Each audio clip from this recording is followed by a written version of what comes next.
저 마지막 연사님 모셔서 말씀 듣도록 하겠습니다. 마지막 연사님으로는 백두산TV의 구성재 대표님 모셔서 말씀 듣도록 하겠습니다. 구 대표, 여기 계십니다.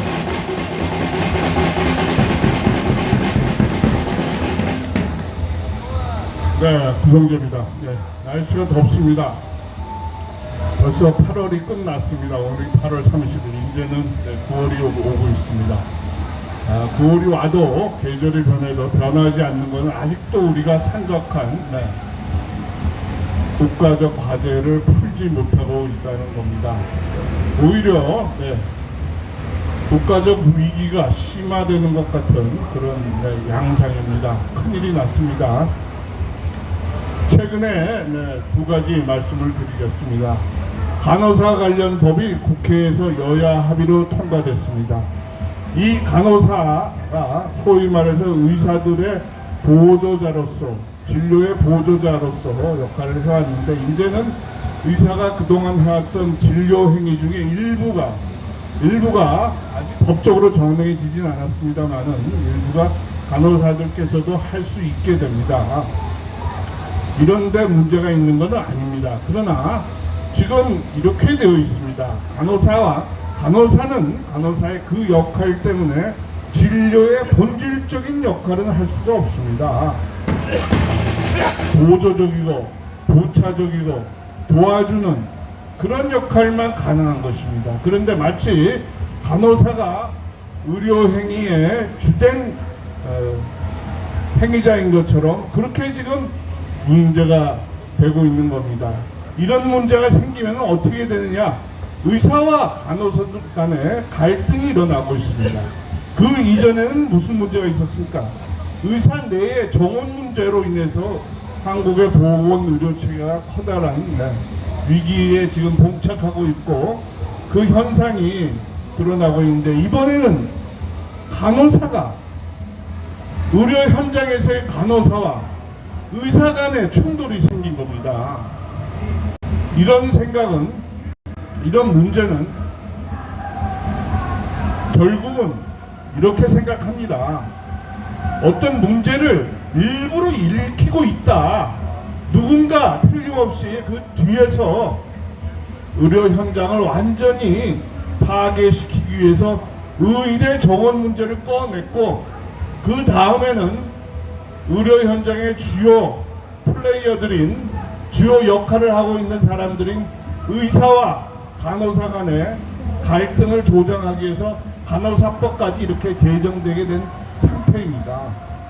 이것은 결국은 이 나라의 보건의료체계를 선진화하거나 원활화하거나 더 나아지는 개선된 방향으로 작용하는 것이 아니라 오히려 악화되고 갈등이 심화되는 방향으로 나아갈 것이 확실합니다. 이것은 국회에서도 간호사 관련 특별법이 통과되는 과정에서 의사 출신 국회의원들이 그 투표에 참가하지 않은 것만 봐도 이 법의 문제를 그대로 드러내고 있습니다. 자, 그 이전에는 어떤 일이 있었습니까, 여러분? 사법체계의 중심, 뭐랄까요? 공권력을 집행하는 사람들은 두 가지 종류가 있습니다. 검사와 경찰이 있습니다. 그런데 언제부터인가 우리는 검사와 경찰이 서로 도와주는 관계가 아니라 경쟁 관계, 갈등 관계로 만들어 버렸습니다. 그래서 수사 영역을 쪼개고 심지어 서로 기관 사무실을 압수수색하는 지경까지 이르렀습니다. 마찬가지로 이런 극심한 경찰과 검찰의 갈등 같은 그런 양상이 의료 현장에도 나타날 가능성이 매우 높다, 이렇게 지금 볼 수 있는 겁니다. 이 나라는 뿐만이 아니죠. 삼권 분립인데 행정부 내에서도 마찬가지고 행정부, 사법부, 입법부 간의 문제도 마찬가지고 어떤 자기 영역을 갖고 있는 주체들은 서로 그 영역을 한치도 양보하지 않기 위해서 서로 싸우고 피 터지게 싸우는 그런 양상입니다. 만인에 대한 만내 투쟁이 완전히 뿌리 박혀 있는 그런 양상입니다. 이것은 역시 나라의 권력이 청렴하지 않고 부패했고 썩었고 원칙을 무시하고 있고 도덕성이 없고 이렇기 때문에 일어나는 결과라고 하지 않을 수 없습니다. 그때그때에 따라서 이득관계에 따라서 이해관계에 따라서 법을 만들고 그 법을 집행하기 때문에 이제는 보건의료 현장에서도 그동안 우리가 보아왔던 극심한 갈등이 재현될 가능성이 매우 높다, 이런 말씀을 드립니다. 이렇게 되면은 아시다시피 그 피해는 바로 우리들한테 돌아오는 것입니다. 국민들의 피해, 국민들의 건강을 볼모로 의료 현장을 권력이 박살내고 있다, 이렇게밖에 볼 수 없습니다. 여러분, 이것뿐입니까? 네? 기업체를 보십시오. 기업체에 대해서 통과된 각종 법률을 보십시오. 기업체의 자유로운 활동을 도저히 영위하지 못할 정도로 각종 법률과 규제로 옥죄고 있습니다. 중대재해법, 노란봉투법 등등등등 큰일이 났습니다. 자, 이 사회적 현실이 이렇습니다. 그런데도 불구하고 이 나라의 권력을 참칭하는 사람들은 자신들이 갖고 있는 권력을 사용할 생각을 안 하고 있습니다. 완전히 옵저버가 되어 있고 방관자가 되어 있을 뿐입니다. 이렇게 된 경우에는 어떻게 됩니까? 이 나라에 어떤 집에 불이 났습니다. 어떤 집에 불이 나서 그 집에 안에 있는 사람들이 다 타죽게 생겨 있어요.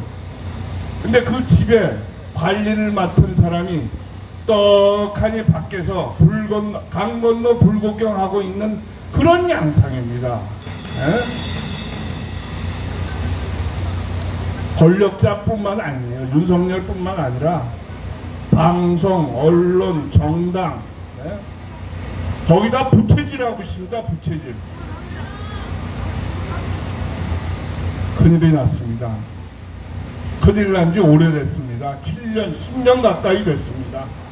그런데도 아직도 갈 길을 못 찾고 이렇게 헤매고 있습니다. 그럴 때 생각나는 게 애국 시민들, 우리 여기 광화문에 나오는 우리 소중한 애국 시민들의 힘만 가지고는 이제는 이 국면을 타개할 수 있는 그런 상황이 지났다, 이렇게 생각됩니다. 애국 시민들이 그동안 7년, 8년 가까이 이 아스팔트를 헤매면서 자유를 달라, 불법 탄핵이다, 부정선거했다, 구속시켜라, 대법관들, 검사들, 성단위 위원들, 경찰들 인권 탄압하고 있다, 암만 외쳐도 상황은 똑같을 뿐입니다. 이거 어떻게 하면 좋겠습니까? 여러분들은 어떻게 생각하십니까? 이게 민주주의라는 게 소위 선거를 통해서 그동안에 있었던 갈등을 해소하고 서로의 입장을 확인하고 좁히고 새로운 갈 길을 정하고 가야 할 정책의 구체적인 우선순위를 정하고 그래서 한 발짝 두 발짝 걸어 나가야 되는데 그 선거라는 기제 자체가 망가진 현실에서 이제는 도저히 우리한테 부여되어 있는 선거라는 제도에 의해서 이 불법 사태, 이 부패, 부정을 해결할 수 있는 상황이 아니다 라고 다시 강조하는 바입니다. 게다가 국제적인 얘기를 하지 않을 수가 없습니다, 여러분. 우리가 그동안 얼마나 당했습니까? 해외에서 만들어진 전염병 균이 들어와서 그 전염병균에 대처한다고 하면서 주사약을 맞아서 일찍 돌아가신 양반들이 도대체 몇 분이나 계시며, 그 주사로 이 세상을 떠나는 젊은이들은 몇천 명이나 됩니까, 여러분? 이 거대한 악마 세력들이 국내 권력을 완전히 뒤에서 조종하고 망치고 자신들의 이득만 노리고 있는 그런 목화 시점입니다. 이렇기 때문에 우리는 이 시점을 타개하기 위해서는 우리와 같은 생각을 갖고 있는, 우리 여기 나와 있는 태극기 애국 시민들과 같은 생각을 갖고 있는 세계적인 패트리엇들, 애국주의자들과 연대를 해야 되는 것입니다. 그래야만이 이 부정과 불법과 부패의 뒤에 있는 이 악마 세력을 때려잡을 수가 있는 겁니다. 거기에 바로 우리가 트럼프를 외치는 그런 배경인 겁니다. 만약에 미국의 애국주의 세력이 없다면 우리들은 벌써 공산화 됐고, 미국은 지금보다 더 빨리, 적어도 프랑스 수준으로 사회주의 국가로 더 몇 발짝 가까이 다가섰을 것입니다. 그래도 미국에서 야, 이래서는 안 된다라고 하면서 목숨을 건 애국주의자들, 트럼프주의자들이 있기 때문에 그나마 반격의 거점을 마련하고 저들의 허점을 찔러가면서 우리의 세를 넓혀가고 있는 것입니다. 그렇기 때문에 제가 트럼프와 연대해야 된다고 주장하는 것은 바로 이런 배경에 있는 것입니다. 자기 시민을 사랑하고 자기 조국을 사랑하고 자기 이웃을 어여삐 여기고 가진 것을 나눠줄 줄 아는 이승만과 박정희 같은 지도자의 모습을 우리는 트럼프에서 찾을 수가 있는 것입니다. 여러분 언론을 보십시오. 언론이 왜 멀쩡한 사람을, 트럼프를 악마화합니까? 바로 언론을 조종하는 이 어둠의 세력들이 자신의 적인 트럼프 세력들을, 다시 말해서 여기 나와 계신 태극기 혁명 세력들을 뭉개기 위해서 그기에 주요한 협력 연대 세력인 트럼프를 박살내려고 하는 겁니다.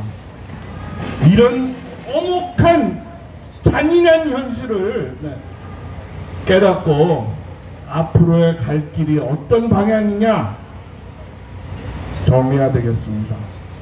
자, 마지막으로 미국 대선에 대해서 말씀드리겠습니다.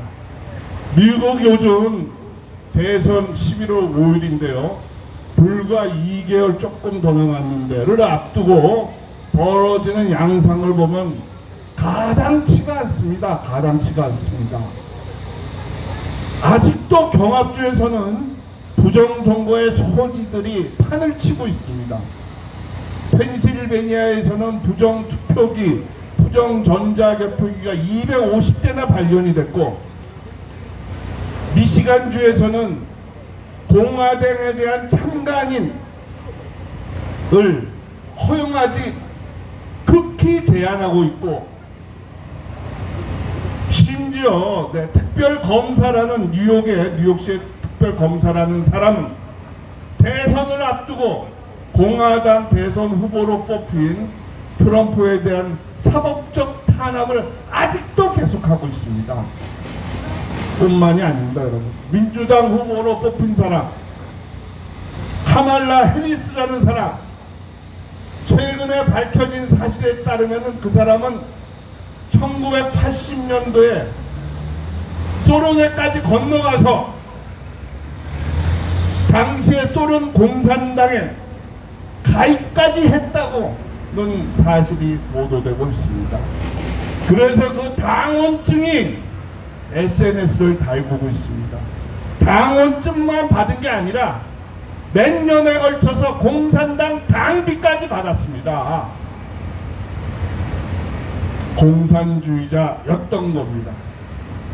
미국은 자유민주주의 세력, 공화국 세력의 중심입니다. 따라서 그 나라를 지도하려는 사람은 이념적으로 자유주의를 신봉해야 됩니다. 그렇다면은 공산주의자였던 사람이 대통령이 될 수 있습니까? 문재인이가 간첩으로서 대통령이 됐을 때 이 나라에 어떤 해악을 끼쳤습니까, 여러분? 개헌을 해서 헌법에서 자유를 빼려고 했고, 근로라는 말 대신에 노동이라는 단어, 사회주의 용어를 집어넣으려고 했고, 사법 권력을 분리해서 경찰과 검찰을 싸우게 해서 사회적 질서를 어지럽히게 했고, 등등등.